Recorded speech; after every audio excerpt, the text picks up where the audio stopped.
Hey, how you doing? Hope you all are doing great. As you've seen in the thumbnail, in this video, we're going to see what if Naruto got in a harem with Aiz Wallenstein. This is part 1, and before getting into video, I request you to check the author of this fanfic and show some love and support. Name of the story is A Kitsune in the Dungeon by The Fallen One 2012. Do check it out. All details in description. And if you want next part of this series, please leave a like, share, and consider subscribe. Let's get into the video. Also check out Patreon for uncensored spicy content. Link in description. Aina, care to help me out here? A pink-haired petite woman cried as she lifted her head from her paperwork, looking over towards a brunette half-elf with emerald eyes. No, Misha, the half-elf replied as she took her stack of completed paperwork for submission. The pink-haired girl began leaking waterfall tears as she took up her quill again and set back to her grueling task. Her attention wasn't kept for long as the guild doors were opened. This usually wouldn't be cause for curiosity, but it was late and most adventurers had already turned in for the day. As she looked up, her eyes came across 3 figures. One wore a fur-hooded long coat that fell to his knees and was black with orange flames around the sleeve cuffs and the bottom trim of the coat, as well the rim of the hood. Under that, he wore a black shirt with a metal chest plate that had a spiral carved into it with a 9-tails fox circling the spiral. He wore simple black pants with metal shine guards and orange boots. She could also make out a utility pouch strapped to both of his thighs and books strapped to his waist. The second figure wore a black cloak that covered up pretty much his entire body, but he had it open in the front, so she could see the white part chainmail shirt he had underneath the cloak, along with dark purple pants with armored hip plates, knee plates, and shin guards. His arms were covered with slim, black, fingerless gauntlets. On his waist were twin tontos, one silver and the other black. His face was uncovered, so she could see his raven black hair and black eyes and pale complexion. He did wear a bandana with a silver flame trim around his head, leaving a few strands of his bangs to hang from the side as the bandana covered his forehead. The third and final member of the party had striking pink hair like her own and a diamond tattoo on her forehead and emerald eyes. She wore a red robe-like dress top that folded over her chest like a kimono, but it was cut at the hips, leaving 2 flaps in the front and back that fell to her knees. She also had a chest plate and shoulder guard duo strapped together with a black leather X-strap. Her arms were bare save for a pair of black gloves that came just a little past her wrist. On her legs, she wore knee-length armored boots and black skin-tight shorts with a pouch found on the small of her back. The trio walked forward to the magic stone turn-in desk as they each placed equally large sacks into the turn-in bin. Then the hooded one took out on more and opened it to reveal a large magic stone that was most likely from a mini-boss from the dungeon. It took a minute, but the bin returned with 6 bags filled with Valis. 699,840 Valis, altogether 116,640 per bag. Excellent work as always, the clerk behind the counter said as the 3 nodded. These 3 were some of the top-ranked adventurers in Oreo from one of the top 3 familias in the city, the Kurama Familia. The one in the hooded coat was Naruto Uzumaki, the Golden Kitsune. Now that Misha could see the back of the adventurer, she could see his coat was split up the back, stopping just above his lower back, allowing a bushing golden fox tail freedom. The one clad in a black cloak was Sasuke Uchiha, the Midnight Raven. Then the last one was Sakura Haruno, also known as Crash. It was known that Misha took notice of the 2 scuffed-up adventurers behind the trio as they turned and handed one to the pair. Here you go. This should help you guys out. Naruto spoke as the 2 gratefully took the bag of Valis. Are you sure? I mean, we didn't earn this. The female of the duo asked as Sakura nodded her head. Just think of it as a jump start for you guys. Plus, I know Mike will be appreciative of the extra cash, Sakura said as she led the 2 to the door and sent them on their way. Misha took this opportunity to wave to Naruto. Foxy.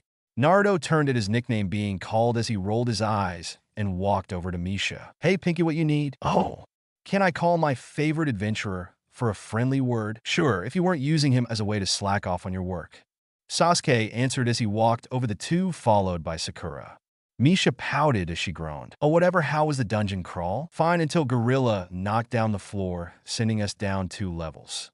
Naruto said as Sakura threw her hands up in the air. It was an accident. Sakura, an accident would be the first time, the 7th time is carelessness. Sasuke scolded as Sakura pouted. Yeah, but if she didn't, we wouldn't have found those too. They were hit by something that put them to sleep. Thought it was monster, then threw that out the window, seeing as they were alive, and B, all their stuff was taken, so I'm putting money that it was a Soma Familia member. Naruto said with obvious distaste. So they were new members to the Mayak Familia? Good for him, he could use the extra hand. I didn't mean it like that. Misha suddenly exclaimed as she remembered the handicapped member of the Mayak Familia. And on that note, I think we leave you to your work. Sakura said as she walked away, followed by Sasuke and Naruto. Wait, come on, there's got to be more to your story. Please, I'm bored, she called, but the three were already gone as she went back to work in tears. The trio were walking down the road and saw a few people out, but most were either home or in their familia's base. Want to swing by the hostess of fertility to get a bite? Naruto asked his team as Sasuke shrugged and Sakura nodded. Sure, but something tells me that it isn't the food you're going for. Am I right, yeah? She said, making a cat noise at the end, causing Naruto to blush. No, he huffed and began running as Sakura chased him, making meow noises with Sasuke, sighing as he took off after the two. It didn't take long until they were all in front of the popular inn and restaurant. Naruto entered as a black-haired cat girl waitress turned to greet them, then lit up like a star when she saw who entered. Naruto! Welcome, she said as she walked up to the fox boy as he took off his hood, revealing his golden blonde hair and sapphire eyes, along with his 6 whisker-like birthmarks, 3 on each side. Hey, Chloe, he said with a smile. Since first coming to Oreo, him and Chloe had been close friends since they crossed paths in the dungeon, and even after she semi-retired and became a waitress. Sakura had always loved to tease him about it. Table for 3? Of course, she said as she saw the others walk in behind him. The usual? She asked, and Naruto nodded. You know me so well, he cheered, but missed the blush on her cheeks as she left for the kitchen. Come on, Sasuke said as they sat in a booth with a single table and a small lamp illuminating the booth. Yeah, the customers with reservations have arrived. A brown-haired cat girl called as a party of adventurers came in, and the trio immediately recognized as members of the Loki Familia, the top members to boot. Oh, great. Sasuke groaned as Naruto grinned. Oh, come on, Sasuke. They're not that bad, Naruto said, although that did nothing to cheer up the raven-haired teen. They're reckless and have ranks filled with arrogant assholes. They let a stampede of minotaurs make it to the upper floors, endangering the lives of dozens of low-level adventurers. So tell me, how are they not that bad? Naruto was silent for a moment before he lightly tapped his fist into his open palm in a I got it motion. They're fun to hang out with, and if you can avoid the assholes, they're actually decent people. Except for Bet, Mangy Mutt, Naruto growled, seeing the silver-haired werewolf down a mug of beer. Reveria is nice, though. Sakura pitched in, and the twins aren't half bad either, except for Tione when she get in her. Well, you know, she said as her partners nodded, remembering the one time they saw her go absolutely sadistic when her captain wasn't around. It was another minute before their food was delivered by Chloe. Beef ramen extreme with shrimp for Naruto, 8-ounce steak with a side of mashed potatoes, and 2 fresh tomatoes for Sasuke. Then Sakura with a grilled fish and vegetable kebabs. For the most part, they eat in peace. That is until Bet got one too many mugs of beer, and he lets out a laugh. Hey, Ace, aren't you going to talk about that one time? The silver-haired werewolf asked in his drunken state. Oh, what's that? The blonde sword princess asked, genuinely curious, seeing as she didn't know what he was talking about. You know when those minotaurs got loose? And the tomato loser, he explained, and Naruto saw a customer with white hair tense up. Yeah, so she chases them all the way up to the 5th floor, and all we hear is this screechy crying. Seriously, I thought it was some chick in trouble, but it turned out to be some wimp getting chased. When Ace caught up to them, she cut the thing in half and doused the kid in blood, looking like some kind of tomato as he runs away again. I swear I've never seen anybody look dumber. Freaking tomato. Plus, the kid totally has the hots for Ace, like he's even worthy of her to begin with. Little Looser needs to remember his place in the picking order. He then proceeded to howl with laughter. Bet, it was our mistake that put that boy in that situation in the first place. It wasn't his fault. It was here that the white-haired customer suddenly bolted out the door, with Ace taking notice as well as Naruto, as both stood. Ace went for the door along with a gray-haired waitress named Seer. Naruto marched up to Bet as the patrons got deathly, quite noticing him. Sasuke, shouldn't we? Feel free to try. was the teen's simple reply to Sakura's question. Naruto marched up to bed as the drunken werewolf took notice of the blonde teen. Well, if it isn't the little fox, watch he wasn't able to finish as Naruto's fist connected to his face, sending him careening into the floor. You need to learn to watch what you say, mutt. Naruto growled as he turned to Loki and bowed, but she just waved him off. Bet's tough, we'll sleep it off, she said before taking another gulp of her ale. Naruto then proceeded to leave the pub, leaving Bet to Reveria, as she proceeded to use rope to tie him up and teach him a lesson much to the drunken Amazonian twins' delight. Chloe, if we could get a container, that'd be great, Sakura said as she waved the cat girl down, as she nodded, though looked at Naruto's retreating form before heading to the back. Naruto was fuming down the street. He had full intentions to follow the white-haired teen, but he ran away too quickly, and he couldn't find him, so instead he decided to make his way home. Bet's little story brought up some bad memories for him of his younger days. Days he wished he could forget. Flashback. Naruto ran down a dirt road before ducking down in an alley before pressing his small child frame into the wall as a couple of older teenagers passed by. Where'd that little freak go? Why are we wasting time on this loser? Let's go hang with the girls, another said. Then the third in the group spotted Naruto as he tried to slip away. Hey, little demon, where you going? He yelled as Naruto bolted away. Anyone help? The boy mentally prayed as he ran through the alley, but was stopped as he was pulled back by someone yanking on his shirt. Flashback end. Naruto scowled as he found himself in a patch of green shrubbery and trees in a circle, surrounded by cobblestone streets and buildings. Walking into the small patch of vegetation, he walked into the center tree, which towered over the rest. It was a tall, winging sakura tree with glorious pink cherry blossoms covering the length of the branches. Walking up to the tree, Naruto pressed on the bark, and a panel was pressed inwards as the tree separated at the base, showing a slide. Hoping onto it, he slid down the pitch-black tunnel before he was blinded by light, and then he rolled as he fell onto a soft cushion at the end of the slide. Laying there for a moment, he took in a deep breath, smelling the scent of pine waft into his nose as he sat up and took in his surroundings. It was a simple circular entryway decorated to look as if the walls had large roots twirling down and connecting to the floor, and in the gaps of the roots were crystals that gave off a warm golden light. This pattern continued all the way to the ceiling, where a simple chandelier hung with red wax candles. Half the floor was cushioned for the slide, while the other half was simple hardwood panels that lead to a hallway, which he proceeded to follow. The hallway was decorated in a similar sense, but along the walls were pictures of people, 3 to each portrait, with the name of their team on the bottom. The Kurama Familia made it so that all its members had 3-man cells with a senior member to guide that team until they reach a point they can go on missions themselves. Naruto, Sasuke, and Sakura were all part of a 3-man cell, though they hadn't thought of a name for their group yet. He passed by one portrait and stopped seeing the 3 featured in the photo. One was a man with wild blonde hair with 2 bangs that framed his face and sapphire eyes. Next to him was a woman with crimson red hair, a pair of fox ears, and violet eyes, and behind them was a woman with black hair and black eyes. The blonde and red head were Naruto's parents, Minato the Yellow Flash and Kushina the Red Death. The woman with black hair was Sasuke's mother, Mikoto the Shadow. Naruto and Sasuke were legacies, though for reasons unknown Naruto was kidnapped by an unknown assailant. He was brought up in a rural village many miles away from the Oreo city. However, what most people didn't know, that his kidnapper implanted something inside of him.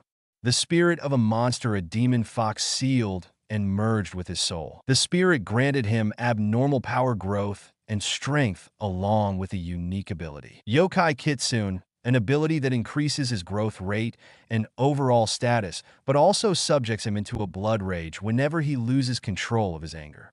The skill also changes his form while in a blood rage into a dark spectral fox creature with a red and black aura. The village he was dumped in saw this as a taboo and ostracized him, with many of the bolder younger generation even attacked him, leaving nasty scars littering his body. It was pure chance that a member of the Kurama Familia was passing through the village and recognized Naruto and his resemblance to his parents.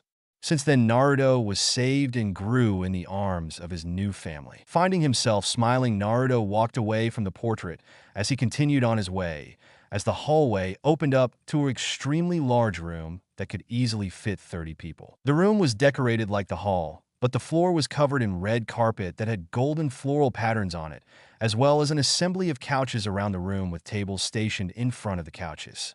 In the center was a circular couch that indented into the floor with a large fire pit in the center that produced no smoke. Towards the back of the rooms were 2 flights of stairs, one leading right and one leading left, with left going towards the male rooms, while the right lead to the female rooms.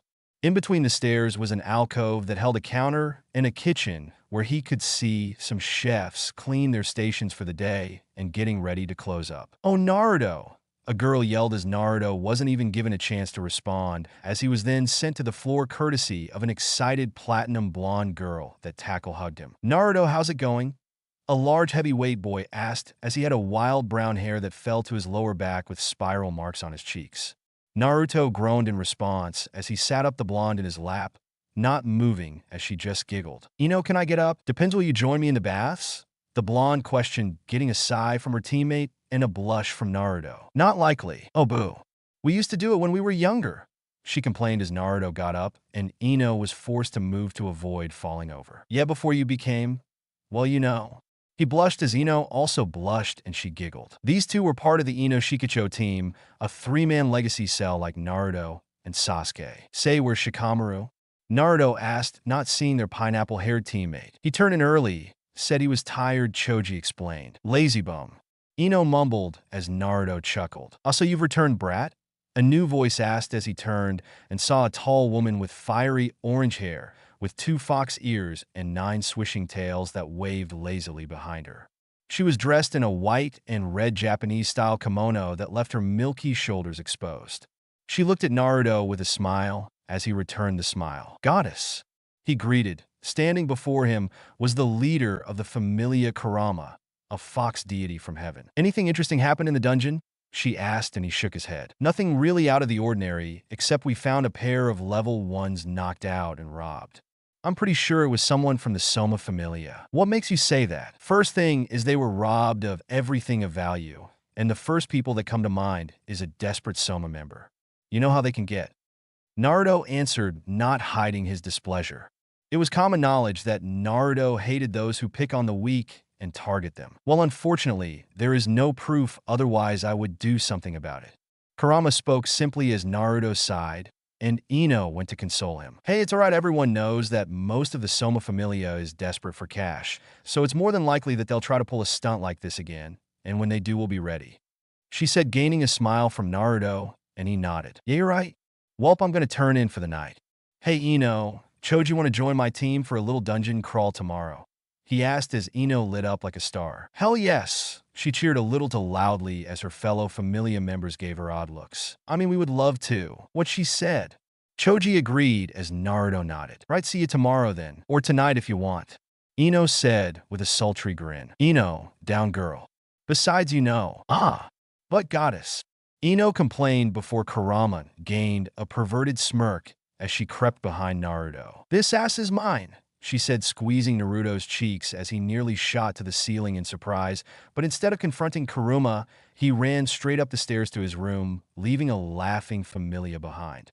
As Naruto slammed the door to his room, and he went over to his bathroom to see himself in the mirror after he shed his coat. He looked at himself as he shook his head. He couldn't understand the girl's infatuation with him. He was all that great to look at, and yes, sure, he was strong, but so was Sasuke. Deciding not to dwell on it, he shed the rest of his clothes, leaving him in his bare, scarred skin as he turns on his tub, so he could wash himself. Some unknown location. "So how's the little experiment doing?" a hooded figure asked as a Chianthrope shiftily looked in all directions. "He's strong. They don't publicize it, but he's already level 7, and from what I can gather, he's on his way to becoming level 8. From the looks of it, the Kitsune spirit has also given him quite the gift in magic. I see this is good. Continue your observations. It's almost time." The hooded figure spoke as the Chianthrope nodded and scurried off. The hooded figure began to chuckle as he turned, seeing the Tower of Babel in the distance. "Adventurers so foolish. Mortals can never truly defeat monsters. To slay a monster, you must become a monster," he stated with a chuckle. "Body shift, flow, drip, flow and drip. Shed this mortal husk, so I may travel unchained." Mamba.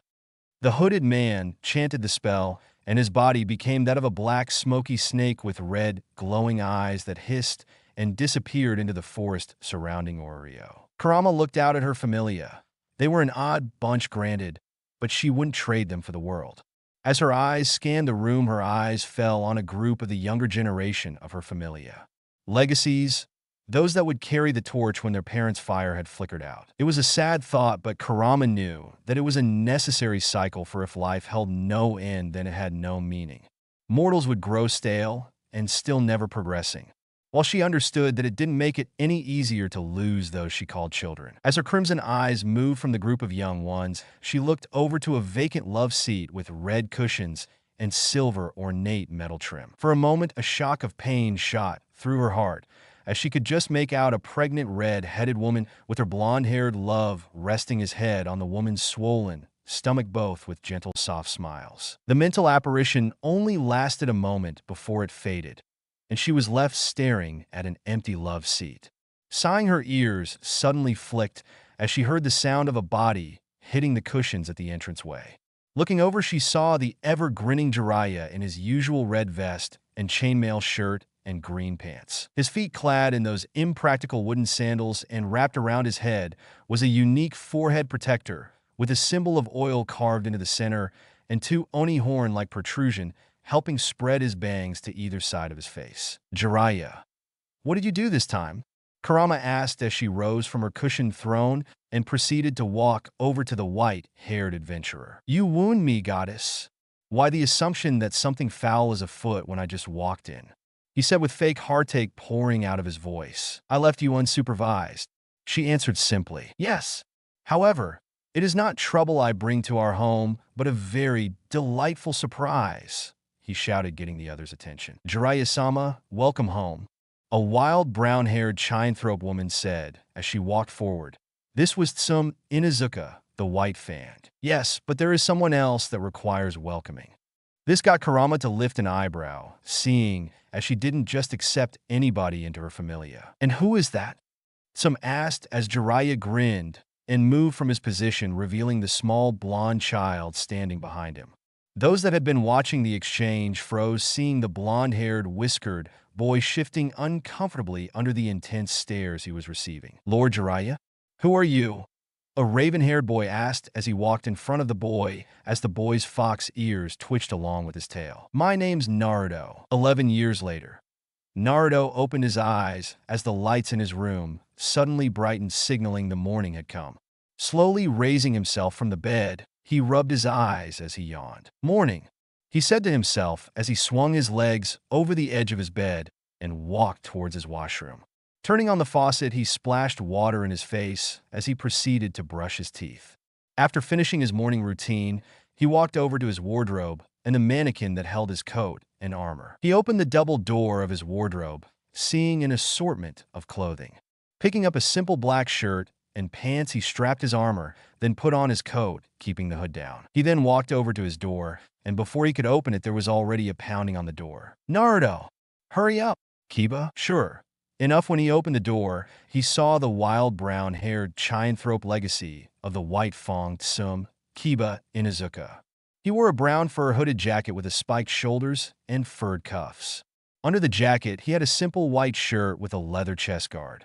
His bottoms were composed of black pants with leather-guarded boots. His hands were covered by silver metal claw gloves, and similar claws could be seen on the toes of his boots. Okay, I know I invited Ino and her team, but I'm pretty sure I didn't pick up a stray. Ah, screw you, asshole. We decided to all head into the dungeon together after that. We'll go our separate ways, got it, Fox. He seethed as Naruto laughed and walked past him. Yeah, sure. Come on, he said as the pair walked down to the common room. Naruto saw Kyubi situated on her cushioned throne-like chair reading a book, and the legacies situated in the center circle couch. Naruto, there you are. What were you doing? Sakura asked as she and the rest took notice of the blonde Renard as he shrugged before smirking. You know it takes time to look this sexy, right? He said with a wink, and Ino nodded while the rest rolled their eyes. Gee, good morning, Naruto, a soft-spoken lavender dark blue-haired lavender-eyed cat girl greeted. This was Hinata Hyuga, aka Bayako. Next to her stood a hooded man with strange dark goggles covering his eyes and the coat he wore covered his entire body, seemingly hiding his body. There was Shino, aka the Hive. Hinata wore a lavender closed battle kimono top with twin gauntlets shaped into roaring lion heads.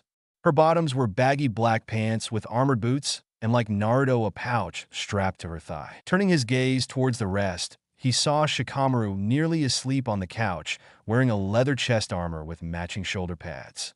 Under the armor, he wore a white shirt tucked into brown pants and had a bandolier holder strapped to his waist with different vials guarded by simple brass plating. There was also a strip of cloth dangling from his left side of his waist that had the Kurama Familia symbol stitched into.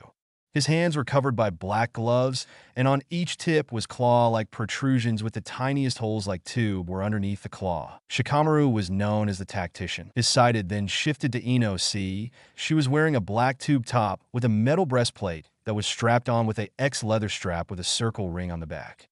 Her arms were bare save for simple skin-tight, purple elbow-length fingerless gloves that had metal knuckle plates. Her bottoms were covered by a skin-tight short that went just above the middle of her thighs, and she had a utility belt like Naruto that was also holding a purple waist cape, and her feet were clad in mid-calf length leather-strapped sandals with a strip of armored leather going up from her heel to the top of her sandal. Strapped to her waist was a simple, yet elegant silver-bladed knife with a black leather handle.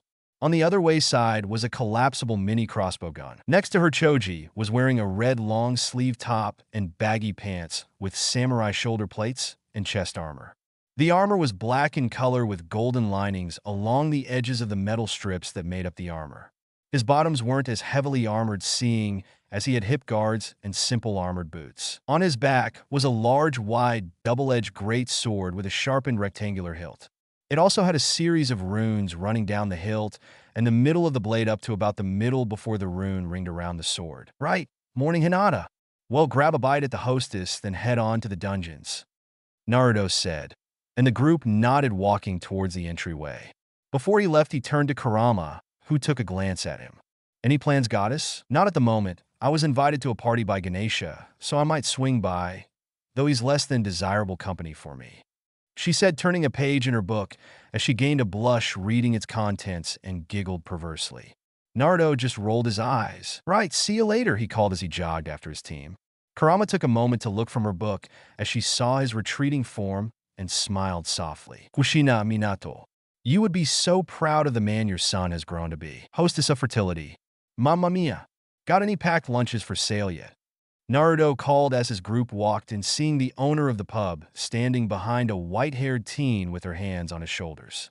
Naruto stopped, recognizing the white-haired teen as the same one Bed insulted. Hey, you're that kid from yesterday, right?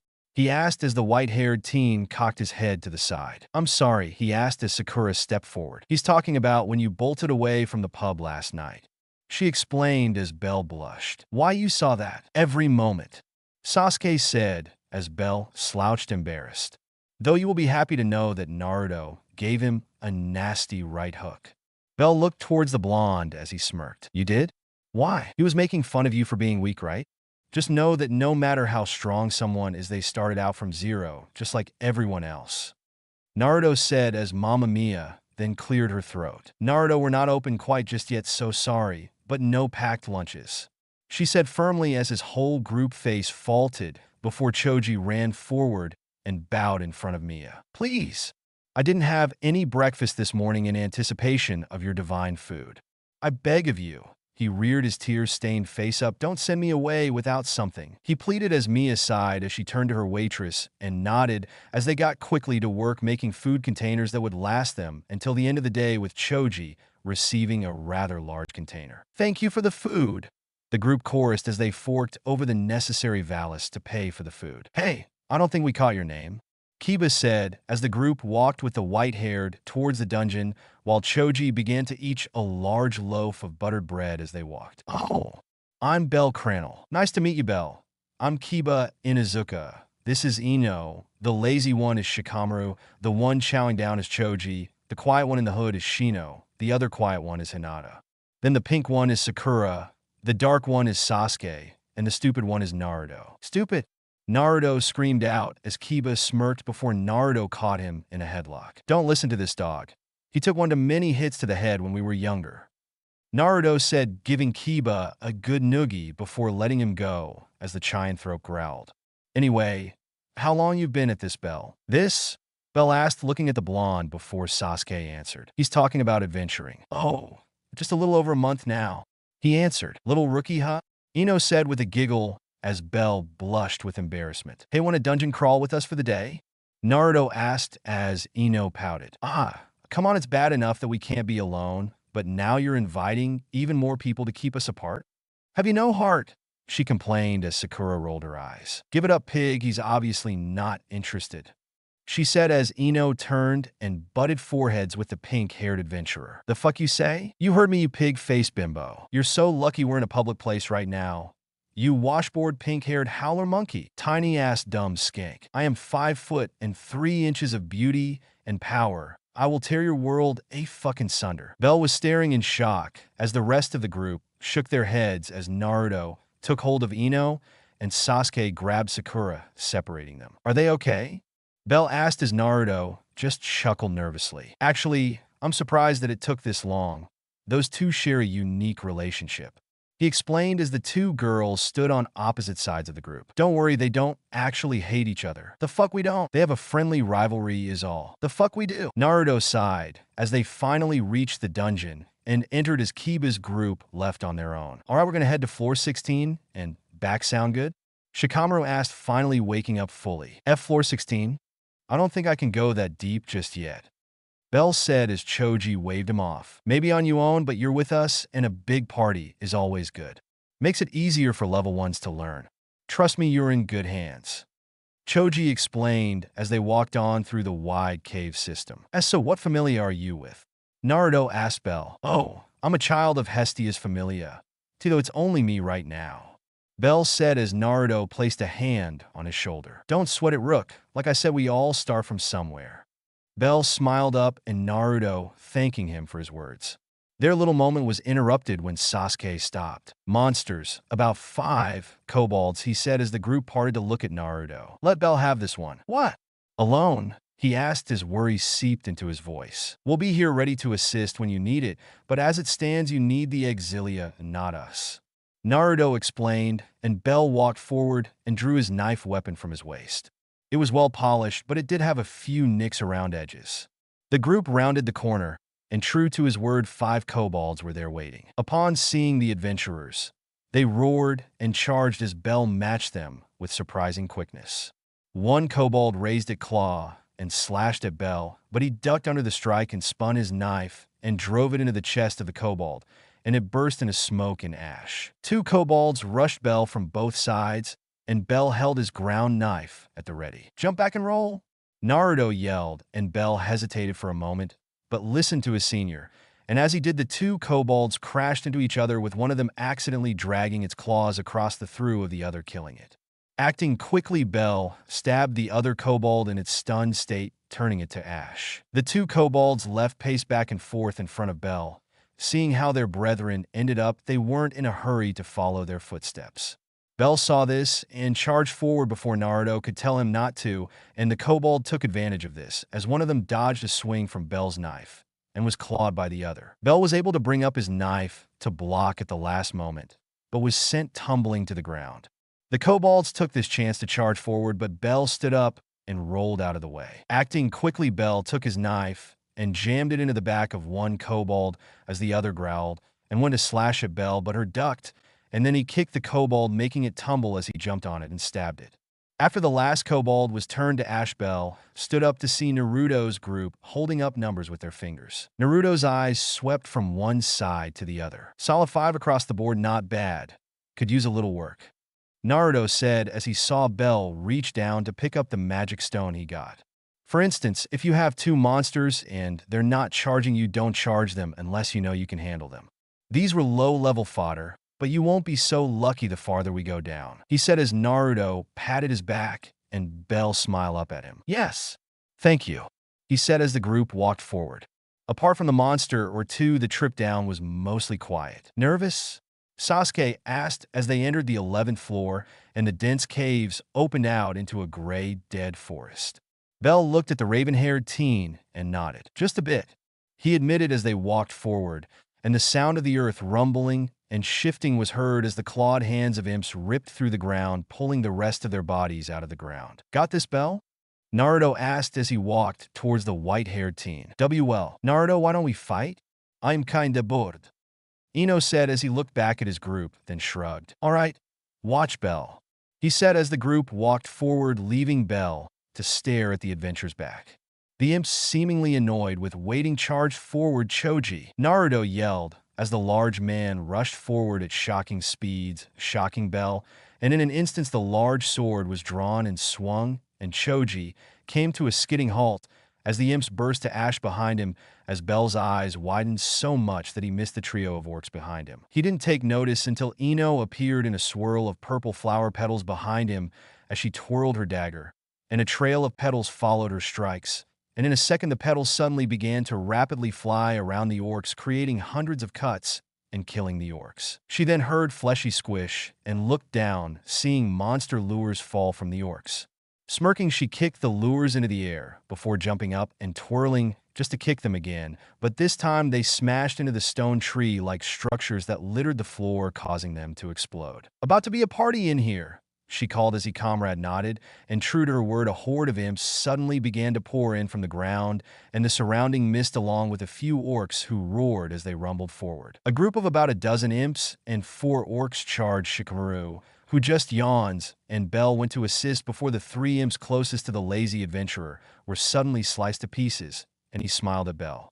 After closer inspection, Bell could see the barest of shines coming from ultra-thin wires originating from the claws of his gloves. The imps suddenly parted, trying to flank Shikamaru, as he simply brought his left hand up and swiped his hand and wiggled his fingers a bit, and 4 of the imps were caught in wires. The wires suddenly tightened, cutting into the imps, and with his other hand, he grabbed a vial from his bandolier and flipped the cork off before tossing the vial forward, and the yellow liquid came into contact with the imp's blood. Then with a twist of his fingers, the wires created a spark, and the monster's blood ignited with that spark before Shikamaru used his wires to toss the burning monsters into the group coming at him.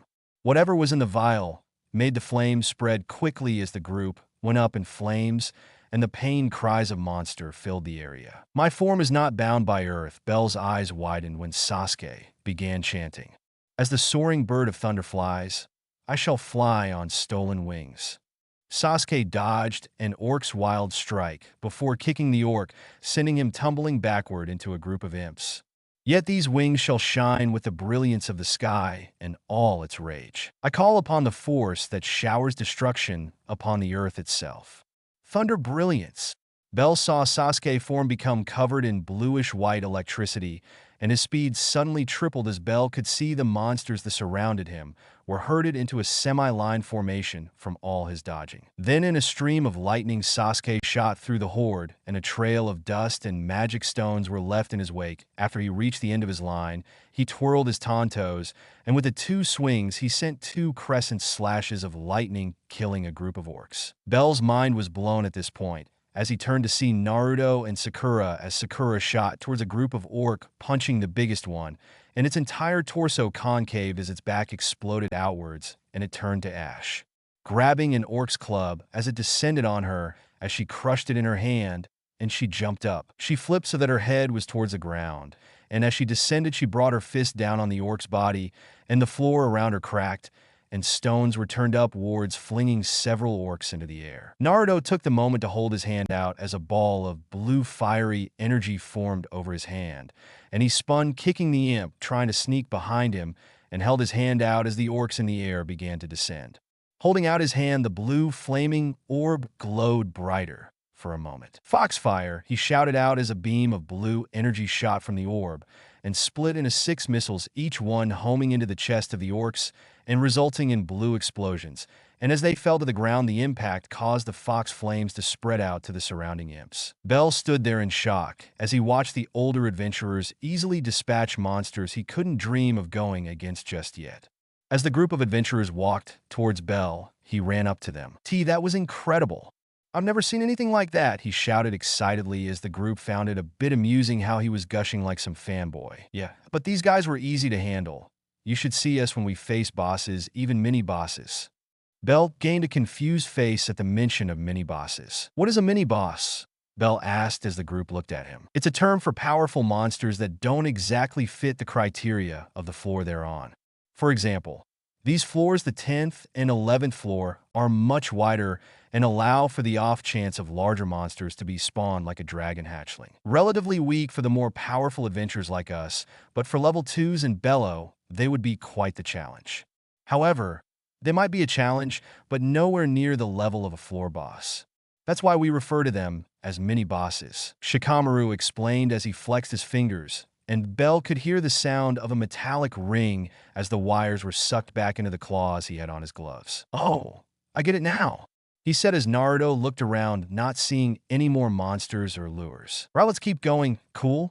When he received a nod, and Bell found himself looking at the hooded team leader as felt admiration fill him. It was different from what he felt with Ace. It was the same feeling whenever he read a hero story. He suddenly found himself smiling. I wonder what I will be like when I'm that strong, he thought as they traveled easily across the floor. End off the day. That was intense, Bell said as his head was bandaged, and Naruto chuckled. Sorry about that, should have been able to catch that, he said as Naruto apologized. When they reached the 13th floor, a hellhound had popped out of the wall and smashed into Bell, smacking his head into the wall and knocking him out. After that, the group bound his head and started to head back up. He then woke up on the 6th floor, and they decided to call it a day heading up from there. It's okay, Naruto, though I do wish I could have seen the middle floors, he said as he felt an arm go over him and blushed when he realized it was Sakura. You'll get there in time, don't sweat it. Besides, you didn't do half bad today, even took down an orc all by your lonesome, she said as he just blushed harder at her close proximity, and Sasuke came and pulled her off him. Give him some air, he said simply as Naruto patted Bell's shoulder. Gaining his attention, he then led Bell a little away from the rest of the group as they talked amongst themselves. Hey, Sakura was right. You did do pretty well in there for a rookie, Naruto praised as Bell smiled, his face still flushed red. But you made a few mistakes that need to be rectified. Mistakes in the dungeon are costly. Now when you're with a party like you were with us, they're less of a problem. But when you're on your own, a mistake could kill you. Bell looked down, but nodded, understanding what he was saying. You know, I like to go into the dungeon by myself sometimes. If you want, I could head in with you. Huh? With me?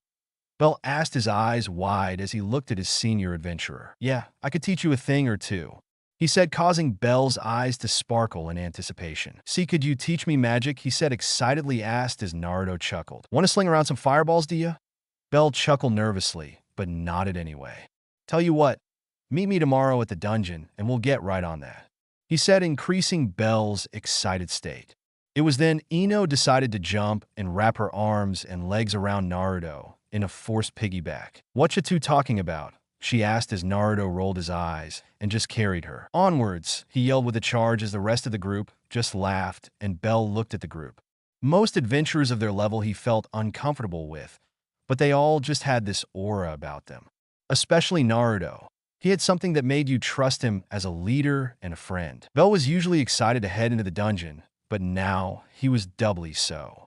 He sure had a story to tell Hestia when she returned from her trip. A man standing in a clearing of a forest with nothing but wet grass and mud around him, enclosed by a ring of trees. He looked up and felt the rain hit and slide off his face. He then turned, hearing the brush move, and out from the woods came another man. He was the same height as the first, but the notable difference was his skin and lack of a cloak, allowing for more details to be seen. He wore a gray tunic with metal plating around the chest and back. Under that, he wore a purple shirt that covered his arms, though the cuffs were abnormally large and covered his hands. His legs were covered in black pants with sandal boots. His face was the most striking feature, with skin as pale and white as snow and eyes that held venomous gold irises. His pupils were slit like a snake's, and his hair fell down to his lower back and was held at the bottom by a dark purple ribbon. The man smiled, though there was no joy or even comfort to be found in that smile. The first man scowled in return as he stared the man down. What is this, Jiraiya? Plan to burn me with that stare? Or perhaps make me deaf with how hard you're breathing? I wouldn't be surprised if the heavens were able to hear you. Don't tell me you're upset. The man spoke, his tongue silver, but his voice toxic. Come now, if you can't tell your friends what's wrong. Who can you? He said with no hint of actual concern. You know damn well why. I'm just gonna ask, was it worth it? Turning your back on your familia, on Saratobi's teachings. That old fool? Please. He was nothing but a short-sighted, narrow-minded half-wit. He couldn't see the bigger picture. Though I do find myself at a crossroads with your initial question. The familia, my goddess who took me in when I had no one. My team who raised me up when I fell, though in the end they are like the old man, too stuck in their ways to see, to understand. Jiraiya gritted his teeth as his fist clenched underneath his cloak. Saratobi was no fool. He taught us all we know. He was our mentor, our guardian, and our friend. I want to kill you by Kurama I want to, but I'm letting you go in the name of our teacher, our team. This is your one and only pass. The next time we meet, I won't hesitate, and I won't rest until I put you in the ground and mount your head on a pike. Jiraiya's eyes burned with hatred as the other man laughed at his threat. Won't hesitate? You are the same as that fool. You will always hesitate. He said as he walked past the white-haired man and smirked. I, however, won't. He continued until he reached the other side of the clearing and his body transformed into a black, smoky snake, and he disappeared into the forest. Jiraiya stood there for a moment as his fist remained as firm as when he first clenched them. He looked up, and one could make out the streams of tears running down his face until it was camouflaged by the falling rain. Goodbye, Orochimaru. Present day. I wonder what Naruto's going to show me. Bell thought as he stood in front of the dungeon, first thing waiting at the fountain for his new mentor to arrive. He could hardly sit still seeing as how he was giddy with excitement. He just couldn't wait. Boo! KYA!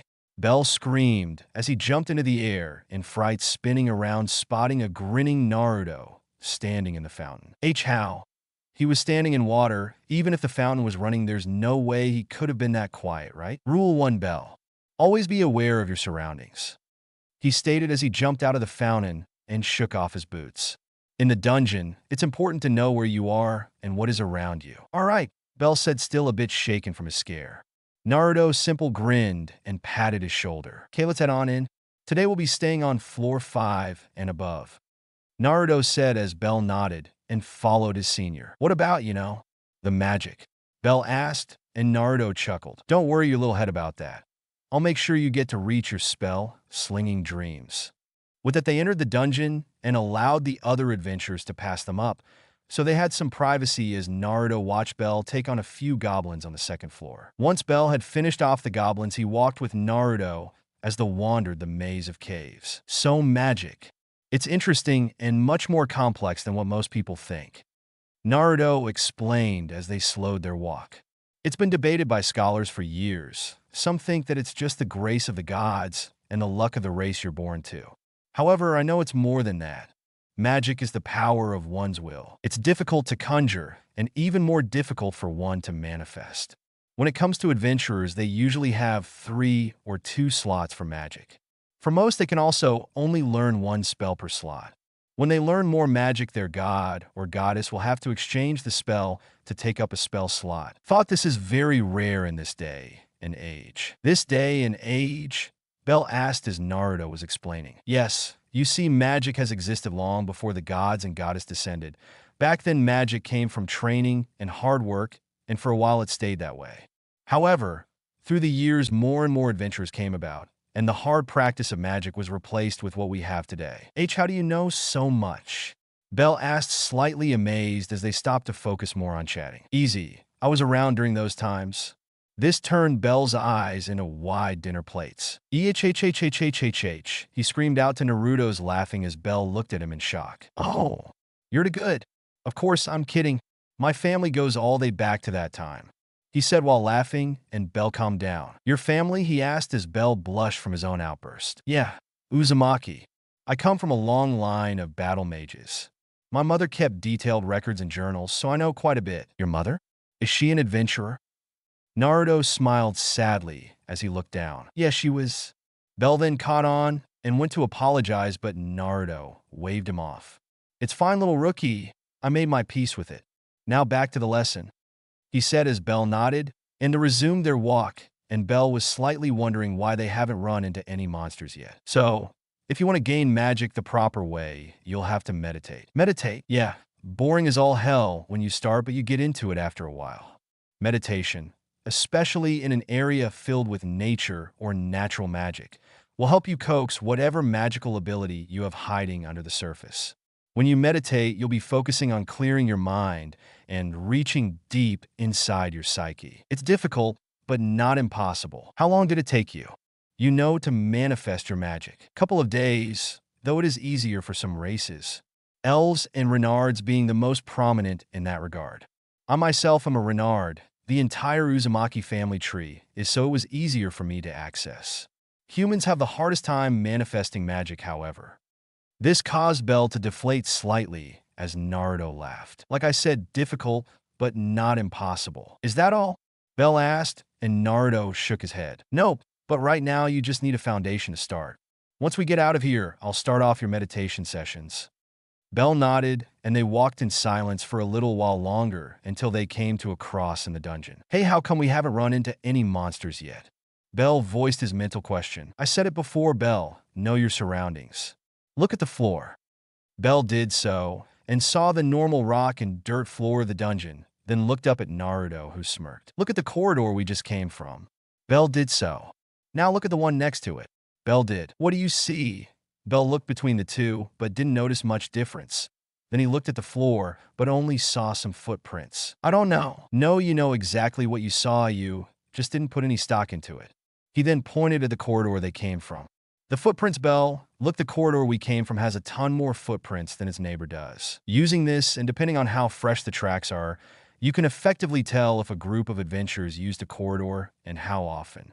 So, judging by the freshness and the number of footprints coming from the corridor we came from, I knew that more adventurers came this way. Meaning they already took out the monsters that were waiting there, giving us time to chat. Naruto explained as Bell's eyes widened in realization. Oh wow, that's amazing, he said as Naruto shrugged. Just a trick of the trade, he said, turning. So, Bell, now that you know this, which way do you want to go? Naruto asked as Bell turned and saw 3 passages. 2 looked well-worn with footprints, though he couldn't tell how recent they were. The third was less crowded, and so Bell chose that one. This way, he answered, taking the corridor with the least number of tracks. You're the boss. It was then that after a few paces they ran into a group of kobolds, and Bell drew his knife, but Naruto placed a hand on his shoulder. Here, use this, it's a bit shorter, but it's in better condition, he said as he reached into his pouch and drew a long black steel kunai with a handle wrapped in leather and a ring around the end. Bell took the weapon and held it in a reverse grip, his knife in the other hand. He charged the kobolds. It was a group of 3, and they reacted much the same, with all of them leaping at Bell at the same time, trying to overwhelm him. Acting quickly, he dropped to his knees and slid as the kobolds flew over him. Be aware of your surroundings, Naruto's words echoed in his head. Taking a quick glance, Bell spun to a crouch as the kobolds turned to face him. Using his knife, he stabbed the ground before standing up and kicking up the dirt he created into the faces of the monsters, causing them to growl in discomfort as they batted at their eyes. Using this chance, Bell spun the kunai and threw it into the chest of one kobold, killing it quickly. Bell rushed forward as the kobold took the kunai, just as the monster turned to ash. Taking his knife and slashed the throat of the second kobold and dug the kunai into its skull, killing it. The third kobold, finally clearing its eyes, roared and slashed at Bell. The white-haired adventurer ducked and spun, stretching out his leg, and kicked the kobold away, sending it to the ground. He then jumped and stabbed it in the chest, killing it. Nice. Good improvement. Nice use of your surroundings, too, Naruto praised as he helped Bell pick up the magic stones that dropped from the kobolds. Then Bell picked up a tooth. Hey, drop item, Naruto said, picking up a similar tooth. Keep it, you can sell it later, make some side cash, he said as Bell nodded, and they continued. Kurama Familia home. Kurama walked through the halls of her familia's base until she reached the common room. With most of her familia's children gone for the day, she found herself feeling quite bored as she took a turn towards the left end of the common room opposite of where her throne chair was located. Coming to a hallway entrance, she walked down the hallway, passing the trophies hung about the wall. Once she reached the end, the hallway opened out into an impressive library with 4 long tables to sit and read, and each table had a line of lamps running down the middle. Walking next to the bookshelves, she raised her hands and allowed her fingers to graze the spines of the books. It was there that she felt something brush past her leg, and her sights were drawn down. There at her feet was a lean white cat with blue eyes as it looked up at her expectantly. She smiled. "My, you are spoiled, aren't you?" she said as she scooped up the small feline as it purred in response. "Though I suppose that is partly my fault, isn't it?" The cat continued to purr as Kurama took it to a large armchair set in the corner as she sat and stroked the feline's fur. She smiled, remembering how she came by this little thing. Flashback. "So, how was the dungeon today?" Kurama asked a young Naruto as he smiled up at his goddess. "I kicked its butt, and then some," he proclaimed, then had the hood of his coat pulled over his eyes by a silver-haired man as he rolled his eyes. He nearly fell down a hole cause he wasn't looking where he was going. The man said as Naruto got out of his grip and pouted. "It wasn't that bad. Sure, keep telling yourself that." The man spoke with a chuckle as a young Sasuke and Sakura came from behind him. "You nearly got yourself killed, dope," Sasuke said with Sakura nodding as Naruto scowled at the raven-haired boy on his team. "I'm still better than you, bastard." That earned him a slap to the back of his head by Sakura. "Watch your language in front of our goddess," she scolded as Naruto childishly stuck out his tongue. "Kind of impossible to watch your language seeing as you can't see it," claimed, causing Sakura to puff out her cheeks as the two kids began to grapple with each other until Kurama grabbed Naruto by the scruff of his coat, and the boy looked concerned as he tried to hold it in place. Now, we shouldn't fight each other, we're family after all.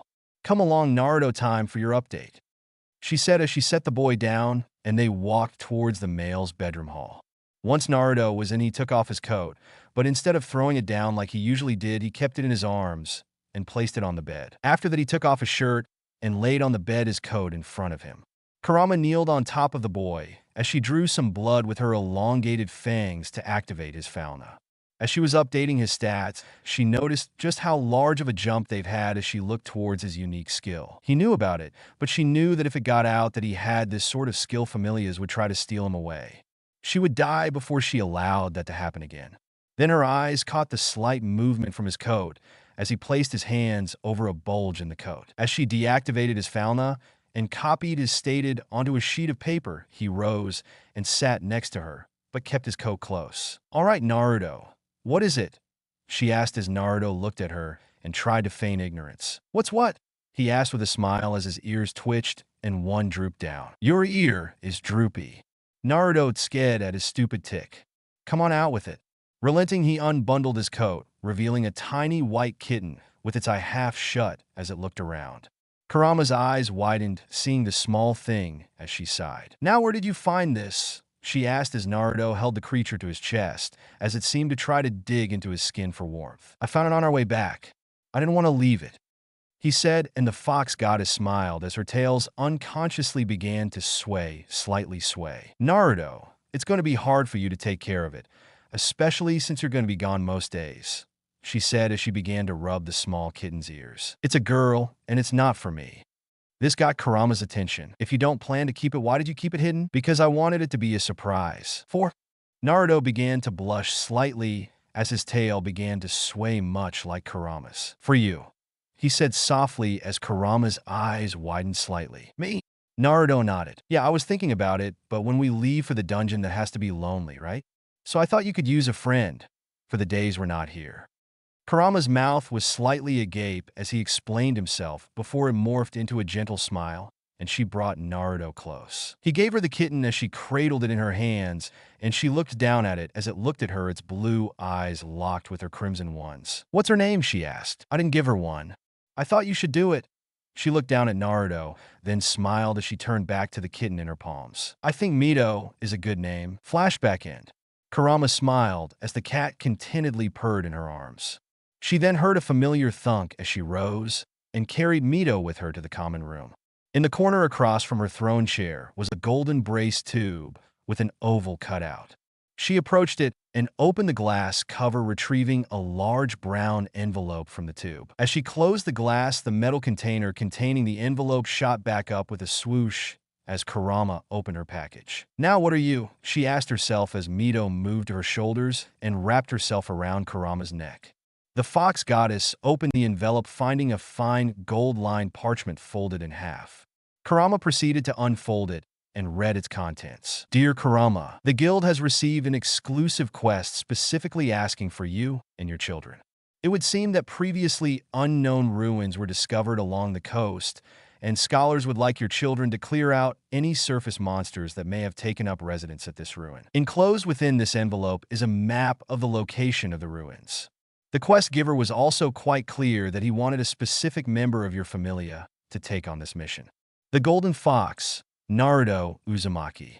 He said that only his presence is truly necessary. However, if a group is formed, there is no problem with that. If you decide to accept this request, please confirm your acceptance through the guild's staff members. Thank you.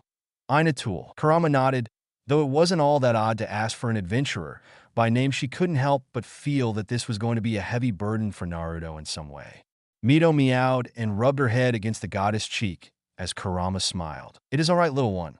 I'm sure Naruto can handle whatever they throw at him. She said this largely for herself, as she couldn't shake that feeling. Later with Naruto and Bell. Well, I've got to say, there was some serious improvement. Naruto praised as he and Bell walked down the streets of Oreo towards a nice large park filled with trees and shrubbery. Thank you, Naruto. Bell said as they walked. Where exactly are we going? He asked as Naruto smirked. If you really want to sling around spells, we got to start now. This park is fairly popular, but there is a fenced-off area in the middle that's great for meditation. Bell lit up at his explanation as his walk became a tad faster, prompting Naruto to chuckle. It didn't take long for them to reach the fenced area as Naruto led Bell to the center, which surprisingly had a small pond in the center. Naruto went forward and sat with his legs crossed and motioned for Bell to do the same. Copying his posture, Bell took his seat. Now, Bell, one thing to remember is that magic is everywhere. In the trees, the air, and even the earth and all of its creatures. My teacher, Jiraiya, taught me to tap into the energy flowing around me, and my mother's journals were very detailed on this power. My teacher called it natural mana, pure, he said as he brought his fists together, pressing his knuckles against each other. I'm going to teach you how to sense and tap into this energy. Once you do, that it will unlock the power sleeping within you. Once you reconnect your soul to natural mana, it will ignite that power. Some races do this naturally, like elves and the like. But for humans, it's much harder. Bell nodded, understanding that, and pressed his knuckles together like Naruto. Just breathe. Bell did so. Feel the world around you, the slight breeze blowing through the trees, the rustle of the leaves. Feel the earth beneath you and all the things connected to it. Bell closed his eyes and tried to clear his mind and follow Naruto's instructions. He listened as the sounds around him began to increase in volume. The slightest sound of insect wings now became the sound of thunder. The animals, the squeaks and yips were clearer too. That's it. Bell let your mind fade and let nature and its power fill that emptiness. Thump! Like a heartbeat, Bell felt something. Naruto cracked his eyes open as his tail twitched behind him. Thump! Again, the beat seemed to reverberate around Bell as Naruto's eyes widened slightly. He caught on to this trick pretty quick himself, but it took him an hour to start feeling the magic around him. Bell seemed to have a natural talent for this. Naruto chuckled to himself quietly. Little rookie indeed, he thought as Bell's eyes were scrunched in concentration.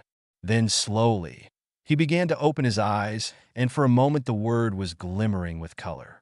He could see little veins pulsing through the trees and the descending into the earth. He saw a vein attached to him, but it was small, almost unnoticeable. He then looked toward Naruto and his eyes widened, seeing Naruto had a literal bonfire of bluish energy swirling around him. He was shocked enough that he missed the even bigger black aura surrounding the blue energy.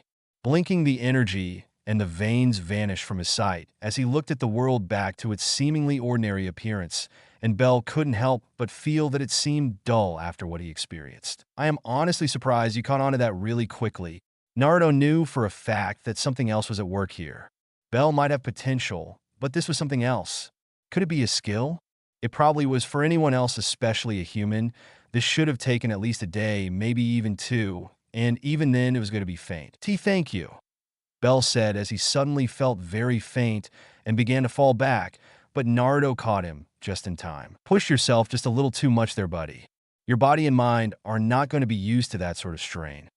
Bell nodded as he began to get his bearings back and Naruto smiled. Right, well, I didn't think you'd get it this fast, but it's taken a bit out of you, so we'll call it a day here. Bell looked up surprised. Really? That's all? He said, almost worried. You don't get your panties in a bunch. You just excelled at a rate I didn't expect. I thought we were going to be here for at least an hour, maybe more if you got it all today. Never push yourself with magic. It's dangerous. He said as he helped Bell to his feet. Keep coming here, meditate for at least an hour, but don't push it. After that, we'll start practicing casting a spell I know, simple fire breath spell. Bell's eyes began to sparkle at thought of breathing fire as his previous fatigue was forgotten. Oh, I can't wait. He cheered as Naruto shook his head, and he suddenly remembered how he was when Jiraiya was teaching him how to use magic. He remembered how he learned the Rasengan spell and how he learned all his Foxfire spells from his mother's journal. He was just as excited. Small bed, he said as the pair left the park. However, they failed to notice as a distortion in the air came out from the behind the tree. It stood there for a moment, then disappeared. Naruto and Bell parted ways as Naruto went to his familia's base and entered. Upon entering, he saw that most of his fellow members had already came back from their time in the dungeon, except for Sasuke and Sakura and his fellow legacies. They were seen in comfortable clothes and scattered around the common room, either enjoying a meal or reading or just talking amongst themselves. Naruto, you're back good, Kurama said as she rose from her seat and approached the blonde, followed by Ino, who took notice of Naruto's presence. Hey Foxy, what were you up to today? Ino asked as she came up to Naruto, just a bit faster than Kurama. Remember Bell? Duh. Well, I decided to tutor him a little, give him a helping hand. He explained as Ino smiled. So, that's what you two were talking about yesterday. She realized and Kurama approached. Well, can't say I'm surprised, though there is something that requires your attention, Kurama said as she reached into her ample cleavage, causing Ino to look down at her chest, then glare at hers. This just caused Kurama to smirk as she produced the letter she received earlier that day. The guild has made a request of you. By name. They want you to investigate and clear out some ruins on the coast. You can go alone or with a team, she said, handing Naruto the letter as he read it over. Oh, why don't we go? Alone, she said, emphasizing the alone part. Naruto smirked as he took on a thoughtful expression. I don't know, Shikamaru would probably be good for this in case we run into any traps. Twitch. Or Hinata. Her Byakugan could be really helpful. Twitch. Oh, Sakura, don't you even dare. She suddenly exclaimed, not giving him a chance to answer as he laughed while Ino fumed. All right, fine, just me and you. Doing a total 180, Ino suddenly gained a pink, sparkling aura as she giggled and twirled around. Finally, some alone time with my Naru, she cheered as Kurama just shook her head. I'll check in with the guild in the morning. Can you do me a favor and contact Hestia? She's the goddess of the familia that Bell's in. The fox deity nodded. Sure, she said as Naruto walked past her with a glowing Ino behind him. All alone with Naruto, Ino began to giggle perversely as she reached around Naruto, and her hands were a little too low. Hands above the waist. Oh, boo, she complained as Kurama laughed at their antics. Then that feeling came back. She wasn't worried about his physical state or him getting wounded. He was far too powerful for that. If she had to describe it, it was like that feeling or urge to console a crying child who just discovered something amazing yet terrible. Shaking the feeling away, she set about writing a letter to Hestia. She wasn't particularly close to the Hearth Goddess, but she promised Naruto. Phoenix morning. What? Naruto's gone? Bell cried out as he received the letter for Hestia. Seeing as she wasn't there, he read the contents himself. He was making real progress too. While he was disappointed that he wasn't going to see his new mentor today, or for the foreseeable future, he was excited to continue his magic training. By the time Naruto came back, he would make sure he was ready for his first spell. With that in his head, he quickly donned his armor and ran out the door to the dungeons. Meanwhile, Naruto and Ino were on the outskirts of the city, climbing into a covered wagon, leaving for their trip. So, what do you think these ruins are going to be like? Ino asked as she leaned on Naruto's shoulder, causing him to blush, but he didn't move. Old, he answered, causing Ino to laugh. Obviously, though it is weird, she said, thinking back to the details of the quest. How so? Naruto asked, not seeing all that much wrong with the mission. On the surface, it's not that weird, I guess, but they asked for you. This is pretty normal for a first-class adventurer, but it's the way they asked for you. Almost like they wanted you to go alone. Are you worried? he asked as she shifted to lean into his frame even more. I always worry about you, even when I shouldn't. I always will, she said, and slowly the pull of sleep grabbed her, and she fell asleep on Naruto. He looked down at her and smiled. She was special to him. Sasuke and Sakura were like his siblings, and the others were like his best friends. But Ino was different. Sure, she flirted with him, but it wasn't like normal flirting. It was genuine. Whenever she called him cute or handsome, she meant it. He remembered all the good times they had growing up with each other and that fateful event that drew them even closer. Gently, he took her hand in his own and began to fall asleep next to her. It was still early and they had a long way to go. Where am I? A young Naruto thought as he drifted across an ocean of blackness. Every breath he released left streams of silver bubbles from his mouth. Is anyone there? He asked, but no sound came from his mouth. I am here. A deep, guttural voice echoed across the black void as Naruto twisted his body to look at what he perceived to be down.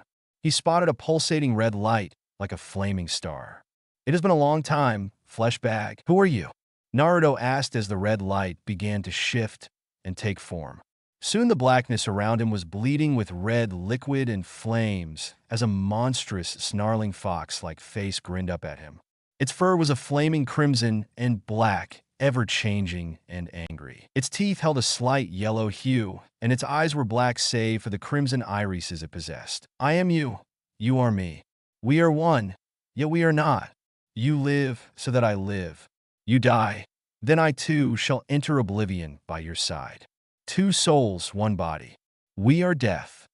The fox then released a mountain-shattering roar as Naruto raised his hands to brace himself. The roar shattered the black void he was in, and Naruto felt a pulling sensation on his body as he was lifted into the white cracks of the void and was blinded by the light. Naruto then felt cold, hard stone and dirt as his eyes fluttered open, and he was met with the dark corridors of the dungeons he had been going through. He tried to get up, but pain rocketed through his body and his head as he groaned. Crash! G-H-H-H-H. Naruto's eyes went wide as a flash of purple passed his view, and he painfully turned his head and saw Ino pinned to the wall by a ridged barb stuck to her abdomen, pinning her to the wall. Ino! Naruto called out, but his voice was hoarse. Ino heard him, and she turned, tears streaming down her face, mixing with blood from a large gash on her forehead. Her arms were littered with cuts, and her entire body was covered in bruises and blood. Then he heard it a roar. Nothing like the beast of his dreams, but threatening all the same. Turning once more, he saw a large four-legged lion-like monster with large tusks protruding out of its mouth. Its back was littered with bone spines, and its mane seemed to be hiding several smaller spines as it stalked towards Ino. As it approached the girl, Naruto was able to make out a segmented scorpion-like tail with a lean club-like tip with 3 barbs at the end. A manticore, a very rare spawn in the dungeon, and one that shouldn't have shown up on the upper floors. Putting that aside, Naruto went to move, but that familiar pain came back to him as he strained his head to look at his body and saw the cause of the pain. 3 barbs were lodged into his body, 2 in his torso, and 1 piercing his left thigh. He growled through the pain as he dragged his body with his arms to face the beast. With each jerk and pull, shocks of pain would bombard his form as he painfully began to crawl towards the beast. Ino! He wheezed out as the crying girl tried desperately to dislodge herself from the wall despite the pain she was in with every attempt. The manticore drooled as it dragged its claws across the floor, creating a scraping sound as saliva practically flowed from its maw as it approached the girl. With a final roar, it began to charge at Ino as she screamed. Naruto! Thump! With a flurry of wind and spray of dirt and dust, the manticore went flying into the dungeon wall, cratering it as it yowled in pain.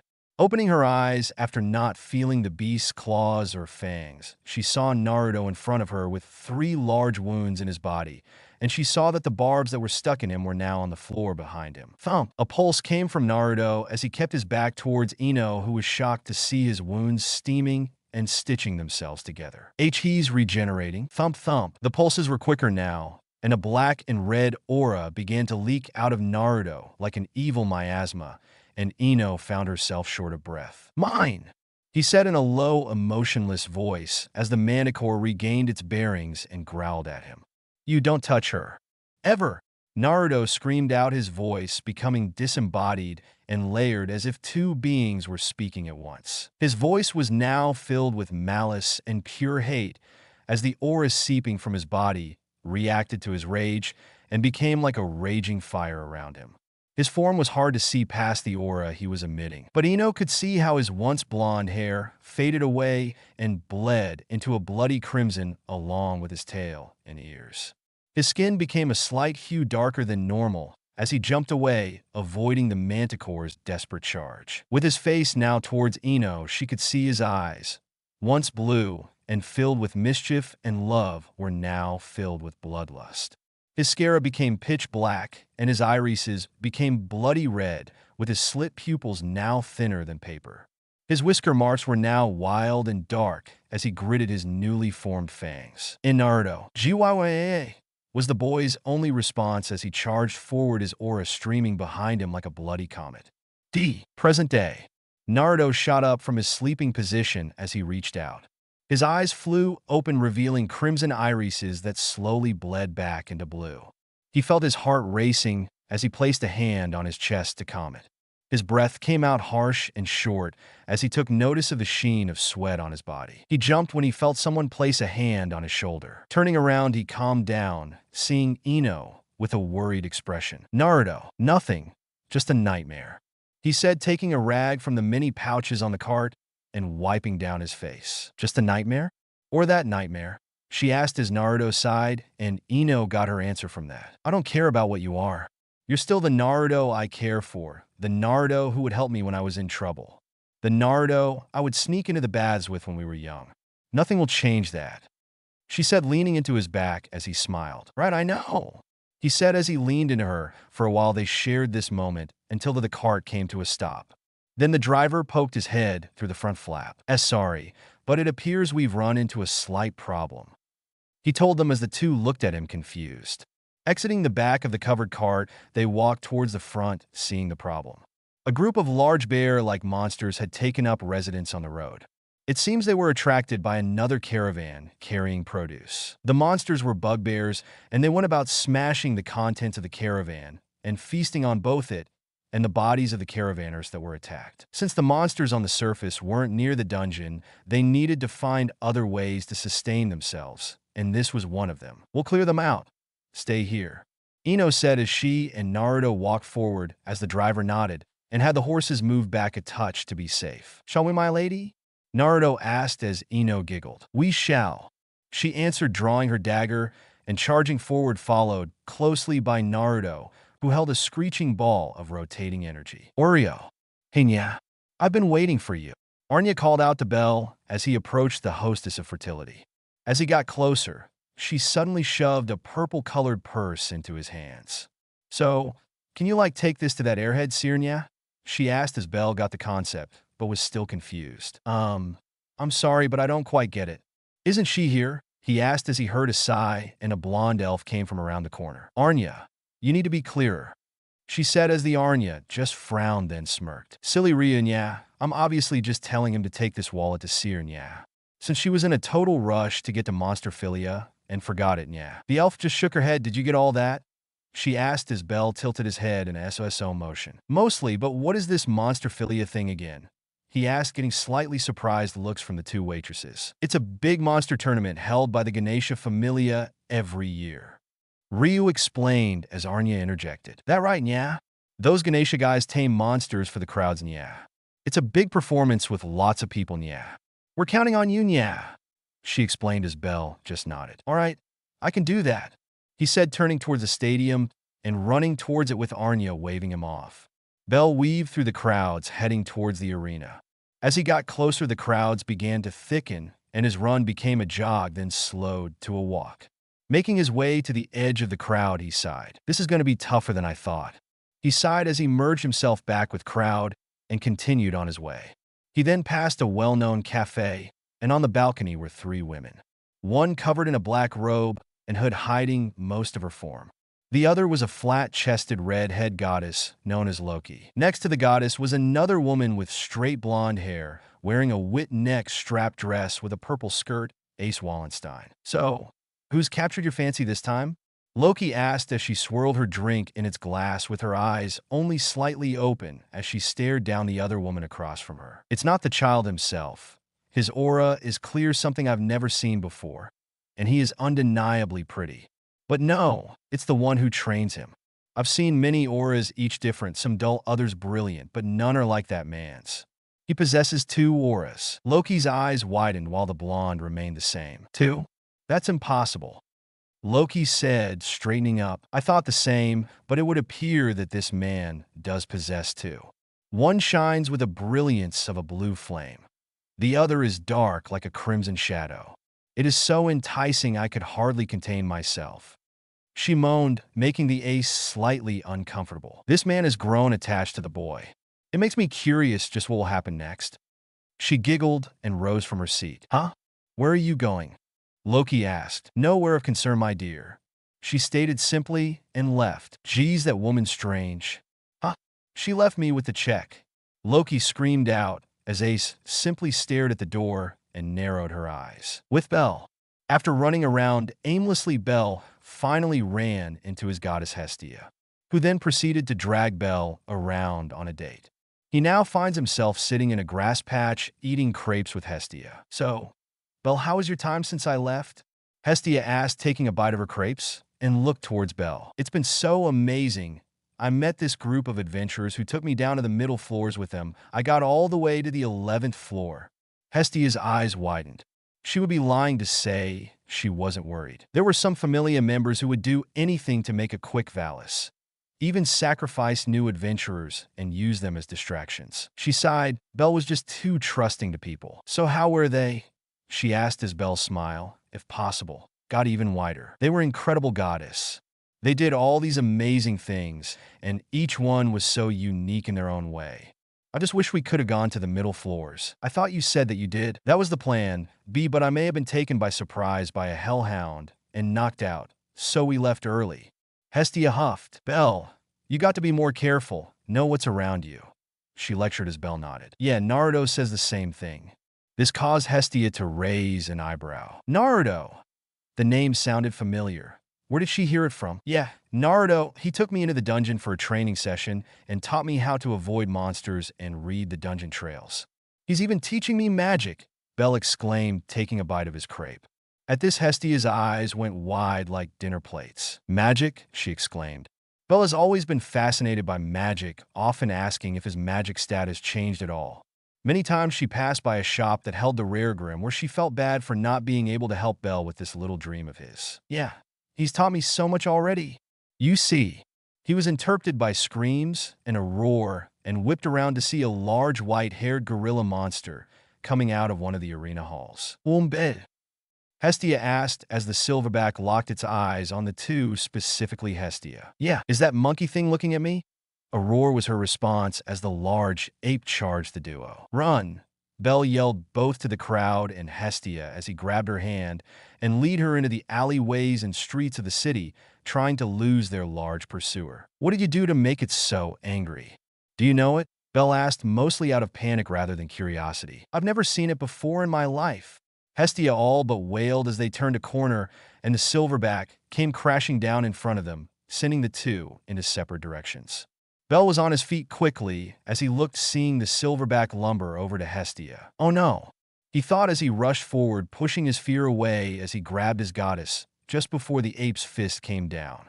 Once she was safe, he pivoted on his heel and shot forward, dagger in hand, as he thrust it towards the ape. In response, the ape raised one of its cuffed hands, causing the dagger to shatter upon impact and Bel's eyes to widen. His shock slowed him, so he couldn't dodge the swipe the silverback sent his way, sending Bel flying into a wall with a sickening thud. Feeling the wind be forcibly pushed out of his lungs, he laid there gasping for air as the silverback turned back towards Hestia, who was calling out to Bel. And oh, what can I do? What can I do? He panicked as the air began to return to his lungs, and he looked around. Then he saw the lamp that was knocked loose when he hit the wall and the sparking centerpiece it contained. It wasn't a flash bomb, but it would do. Grabbing the lamp, he rushed forward, sliding under the ape and smashing the lamp in the monster's face. The resulting bright flash was enough to disorientate the beast, and allow Belle to dash between alleyways with Hestia in tow. Damn it, I'm too weak. I can't protect her. He raged in his mind as he clenched his eyes shut. Then an image of his teacher, of Naruto, flashed through his mind. What would you do? He asked as the image of another blonde entered his mind as well. You would fight to the end, huh? He whispered to himself and spotted a gated tunnel. Belle, what are you doing? Hestia demanded when Belle took her hand and placed her behind the iron gate and effectively locking it. Protecting you, he said simply as the silver back came crashing around the corner. With a final glance and smile, Belle turned and took off the silverback, completely ignoring the goddess as it was too angry to care at this point. Belle, you get back here right now. Belle, Belle, Hestia cried out as both her child and the monster disappeared around another corner. Gritting her teeth, she kicked the gate and ran down the tunnel. She could hear the silverback thrashing around and taking the back ways around the houses. She followed that noise. Things weren't looking good for Belle, as every time he tried to outmaneuver the large ape, it just jumped onto a rooftop so as to not lose the white-haired teen. Belle did his best running behind crates and barrels, dodging every attack the ape threw at him with its chained hands. Taking a last turn, he jumped just as a giant chain sailed under him, but it clipped his foot, causing him to tumble into the large square surrounding by buildings. Rolling up just in time to put his arms up as the silverback swatted at him, sending him flying into a group of crates as Belle felt splinters scratch up his back and arms. He went to get up, but the ape was already in front of him, and with a huff sent him back to the ground. This is the end. At least Hestia is safe. I'm sorry, Naruto, I failed. He thought glumly as the ape raised its fist to smash Belle once and for all. In his head, images of the Minotaur that nearly killed him flashed through his head, and Ace saving him. I don't want her to see me like this again, but I did want to meet her at least once, he thought, closing his eyes. Belle! No. Both Belle and the ape turned to see Hestia, standing there a bit dirty and huffing, with the ape's interest in the goddess returning as it growled. Why are you here? You weren't supposed to follow me, he screamed as the silverback began marching over to the petite goddess. Acting quickly, Belle dashed forward despite the pain his body was in and tackled her down a flight of stairs into another alley. Groaning, he sat up. Are you okay? He asked, and the goddess nodded. I think so. Then answer me. Why are you here? I asked you to save yourself, he all but cried as the goddess on his lap giggled. You still haven't realized? She asked as they locked eyes. Nothing will ever make me leave you. Ever. Belle's eye widened as he clenched his fists. Besides, you made me a promise, remember? He did remember. He promised to never leave her alone. Yeah, but I can't protect you. Now both of us will be. It's too early to give up. You can still do this, she claimed as the silverback came crashing through the alley's entrance, squeezing its massive body between the buildings. Acting quickly, Belle scooped up Hestia and ran as the ape growled in frustration, seeing its quarry dash off again. Belle, this might be a bad time, but you're making me really happy right now. Hestia squealed in his arms, her face flushed red. What are you even talking about? Belle cried at his goddess's antics given the situation. Then he spotted a slight groove in a wall they were passing as he came to a screeching halt. It was door, a hidden one. Thank you, Naruto. Always know your surroundings, he claimed, kicking the door open and hit on the other side as it closed. Just in time, as well as the pair heard the silverback angrily rush past them. We'll be safe here for a while, though he'll find us soon. Well, then you'll just have to take it down yourself, Hestia claimed as Belle just slouched. Even if I get a huge boost in my stats, I just don't have enough to beat it. I'm sorry. Oh, please, since when do you give up so easily? She claimed, standing up. The Belle I know is too busy drooling over that blonde homewrecker to even be scared about something like that, she said, reaching around and untethering the purple sash around her and revealing a black box. I believe in you, and I always have. So, take this. Taking the lid off, Belle saw a jet black knife engraved with strange runes. His eyes widened as he took it into his hand along with its scabbard. This is our weapon, the Hestia knife, she proclaimed. I'm giving you the key to winning this fight. So go and win it. We all start somewhere. This is your beginning. Belle's eyes widened as similar words echoed through his head as tears began to fill his eyes. No, let's go update your stats so you can take that smelly monkey down. With Ace. Ace had just finished cutting down her last monster as the crowd around her cheered and applauded her efforts, though she looked rather disinterested. Well, that ought to wrap this up, right? Loki claimed, picking up the stone from the monster for Ace. But really, she was just trying to peek up Ace's skirt. Excuse me. A male Ganesha Familia member called as Ace turned her attention to him. There is still one silverback unaccounted for. From the reports of some witnesses, it chased a young, white-haired adventurer down to Deadless Street. Ace's eyes widened by a fraction, hearing the description as Loki stood back up. Deadless Street? Pretty sketchy neighborhood, that one. She claimed offhandedly, as Ace's eyes only narrowed as she turned and took off. Wait, we're still going? Can't we take a break? Loki complained, but followed the Sword Princess anyway. With Belle. Belle and Hestia took refuge behind a wall of faucets as Hestia activated Belle's fauna and saw his massive increase in stats. He's grown this much? His skill level is above 600. This might just work, she claimed as the silverback sniffed them out and came crashing over the wall. It's coming, Belle claimed as Hestia quickly finished her updates and shut his fauna. As she pulled his shirt down, she could feel the slight trembling. Placing her hands upon his back and leaning into his form, she calmed him. Don't worry, Belle. Like I said, you have the key to victory. Do you believe me? Belle's shake ceased as he smiled. Ido. Then go out there and win this, she claimed, patting his back as he shot forward like an arrow. The silverback roared as it swiped at Belle, but was taken off guard when Belle easily dodged by somersaulting over its closed fist. When Belle landed, he turned just in time to block the oncoming chain swung by the silverback. His eyes widened as the chain all but shattered like glass against his blade, and he felt something flow through him and the blade. Belle, that weapon, it's alive. It's the manifestation of your power. When you grow, it will too. Belle looked down at the knife in his hand. My power? He asked as the knife's runes seemed to glow in response to his question. The silverback went to smash Belle again, but the young adventurer jumped up, landing on the beast's fist, and rocketed towards his face. Then with a single swipe, he jumped off the ape's shoulder, having cut right through the strap that kept his helmet on. Believe in that knife. Believe in me. She cheered as Belle once again dodged the silverback's wild punch, and as it wrenched its arm back, Belle used it as a springboard to shoot into the air. And believe in yourself?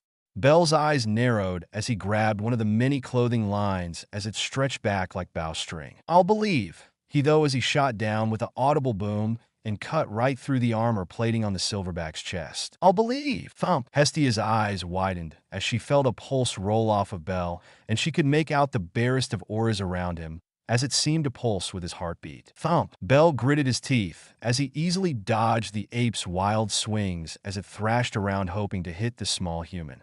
Belle's eyes suddenly widened as his sight began to flicker. Not in a way to where he couldn't see, but it was like when he was meditating with Naruto. He saw the pulsating veins of the world again. He could see the one connected to him as it passed through his body and became a virtual maze of tendrils into his body that stretched out into his blade. The silverback went to smack Belle, but he dodged it even without looking. I saw it, but how? I didn't look, so how? Not dwelling on it too long, Belle dodged another swing from the ape and charged forward. Hestia saw it. The aura around Belle suddenly began to transfer into his blade like a transparent cyclone. As she saw this, two things suddenly flashed in her mind, causing her eyes to widen. Limit breaker, true sight. Belle shot forward, and the collected power in his body blasting out into his knife as he dug it into the silverback's chest, and an audible boom was heard as the transparent energy blasted out the back of the ape. It groaned and twitched for a moment before falling and exploding into ash. All was quiet for a moment until Hestia jumped up with pure jubilation. You did it! She cheered as people came out of their homes having been watching the fight and began to cheer and applaud Belle, and in an alleyway, Ace smiled softly. That got really crazy at the end, didn't it? Belle claimed as his goddess all, but draped herself on him, though something was wrong. Hestia was finding it harder and harder to keep her eyes open. Why, yeah, you could say that again. Her eyes finally closed as she fell to the ground, causing Belle to panic. Up on the roof was the same hooded woman from before as she looked down as Belle and smirked. I may have put Hestia in a rather dangerous situation, but it was well worth it, she said, looking towards the sky. You have chosen quite the student, haven't you, Naruto? She said simply and vanished. With Naruto, Naruto's ears flicked, and his tail twitched behind him as he turned back to look in the direction of Ororio. Despite the distance, he could still barely make out the Tower of Babel. For some reason, he found himself feeling extremely proud. "What's up, Naruto?" Ino asked as she looked through the wreckage caused to the caravan caused by the monsters. Naruto smirked as he turned back to the platinum blonde. "It's nothing," he said, and began to inspect the wreckage as well. Something wasn't sitting right with him about this. Thanks for watching, guys. Hope you all enjoyed this video. If you do, please leave a like, share, and subscribe. Also, don't forget to support author of this fanfic. So let's end this video here. Until then, see you in next video.